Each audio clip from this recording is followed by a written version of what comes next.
albishir mon ummatore taweteɓe e shopping jaygol. Assalamu alaikum. ɗum nder wi ko moɗon Adamu Haruna mo shopping jaygol e jaygol Pulago TV e jaygol consulting e nanta haala marketing. miɗo sewro matin gon derɗiraɓe ondaɓe shopping jaygol. min derɗirawo moɗon Adamu Haruna miɗo tawi ha berniwol Kano lesdi Nigeria.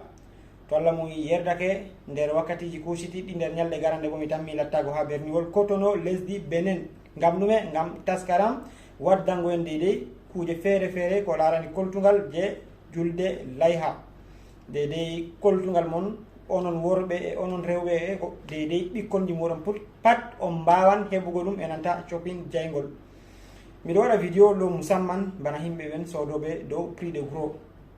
donc miɗo sewro matin gon kala marɗo haaje sodugo kuje prix de gros soda ngam sorito fuu contacté yam to Allah mum yerdi. onon marɓe haaje kuje deydey ha Kano pat mi tammi waɗan gon prix be deydey kuje may ɗo no ɗe goniri ha Kano be prix no kuje may ɗo sorirte ha Kano ɗo banni mi waɗiran toon prix may pourquoi ngam heɓa onon ma coɗon keɓon riba. e noon wakkatire to mi yottake ha Kotono lesdi Benin bo banni mi ɗo wanna on deydey kuje may ɗo bantano no prix maje goni ha Kotono to Allah mum yerɗi. marɗo haaje fuu wawan contacta mi e noon toon coodi kuje ha bo mi expédien e on ɗe ha ɗe jotto Garwa Cameroun. toon jottake Garwa à partir de là nden yerbitana on deydey ha kala ha gonnon ɗon fuu.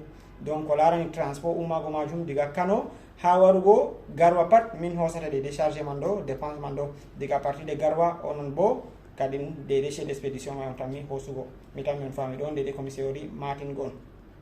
e noon ɓen sodoɓe kuje ɗo ko larani prix de détail bo hedde ko noon en ɗo mari kuje feere feere deydey diga tisiji ko larani super Getzner, Supreme Getzner VIP, Getzner Phantom, ko larani XL, XXL, Bazen Riche, Wagambari, ko larani Gofno, ko larani Wifi, Toyobo e ko nandi be majum ɗo pat deydey ɗum tisiji ɗi marɗen.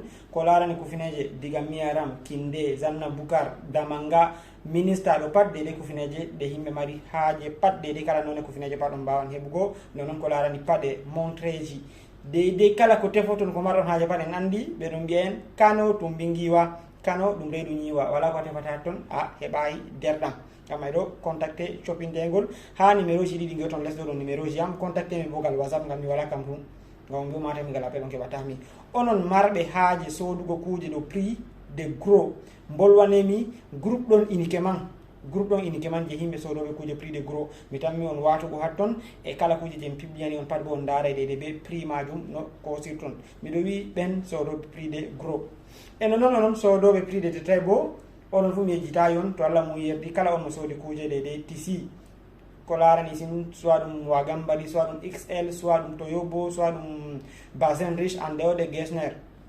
to goɗɗo soodi à partir de 15 yard yahugo yeeso oɗo mari shahu mako hufinere ba on daari ndeɗo ɗo. oɗo mari shahu mako cadeau mako hufinere ba en daari ɗo. to a soodi à partir de 15 yard to yiɗi ɗum 3 yard fois 5, to yiɗi ɗum 4 yard fois 3 plus 3 yard, to yiɗi ɗum 5 yard fois 3 ɗum pat sa ɗon 15 yard. to a soodi ando aɗo mari cadeau hufinere ba en guiyata ɗo derɗiraɓe. ɗo on seɗɗa deydey ko shopping jaygol hawtade ɓe Adamu Haruna wari matin gon. on kofnama on gettama mati mi ha numéro ji ɗiɗi ton lesɗo mi ajoutay on deydey ha groupe ji shopping jaygol. to prix de gros giɗɗa soda gam a sori to matam mi tan mi ajouto koma ha groupe deydey a heɓirta kuje man ɗo be prix non no ɗe goniri ha berniwol Kano lesdi Nigeria e noon ha berniwol Kotono lesdi Benin. mi wolwan taw jotta ɗo miɗo tawi ha berniwol Kano lesdi Nigeria. on jarama, wassalamu aleykum.